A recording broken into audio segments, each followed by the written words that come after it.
Hey guys, just a reminder, this is not official medical advice. For such, please seek an appointment with a licensed medical provider. That's why so many people can't tolerate lectins.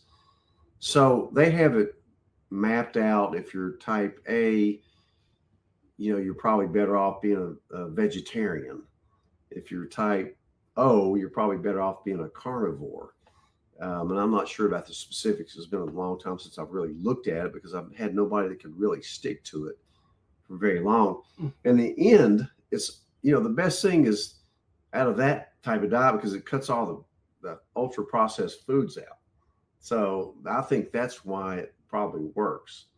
Now, whether there's some stuff we don't know, probably. Yeah. We don't know a lot about medicine, and certainly blood types haven't been studied as much as they probably should. But as it relates to the food you eat, it's a little stretchy, So it sounds like you're not super high on eating for your blood type. Is there any sort of I've had patients do it, but long term, I just don't think it, is that effective.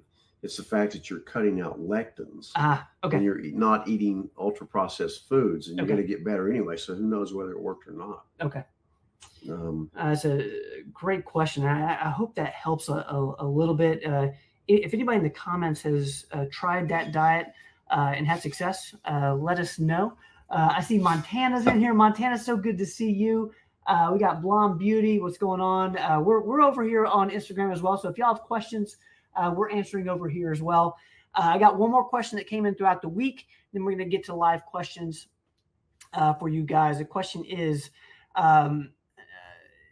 if BPC is better, if BPC 157 is better than L-glutamine for gut healing, whether it is or not. Okay. Is BPC 157 better than L-glutamine for gut healing? Works better for me. Interesting. You're taking oral. I have both of them in my medicine cabinet. I've tried them both. And back when I had COVID, the second time I had COVID, it was like a cold, but it really affected my gut. And I really went through a lot of gut stuff as a result of COVID. And for like months, and I tried everything in the world. And what really finally got me better was a carnivore diet and budesonide. Probably ended up having microscopic colitis when they did my colonoscopy. Unfortunately, they didn't think to biopsy what looks like normal tissue, which is the only way to make that diagnosis. So, I hope your pathology comes back okay. But if it is microscopic colitis, then, definitely a course for a couple months or maybe longer of oral budesonide is good.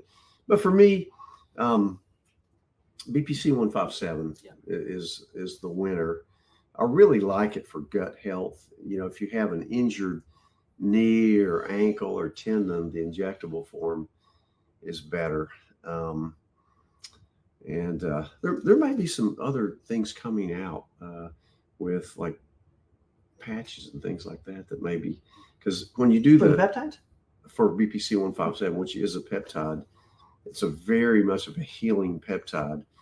But if you have an injury, you have to inject it locally into the area of injury every day for 30 days. So BPC 157 orally, which I take daily, or like 6 days out of the week, is more for gut health. But it helps you overall, I think, as far as repair goes. But it's a great product. I would recommend it. That's a great question.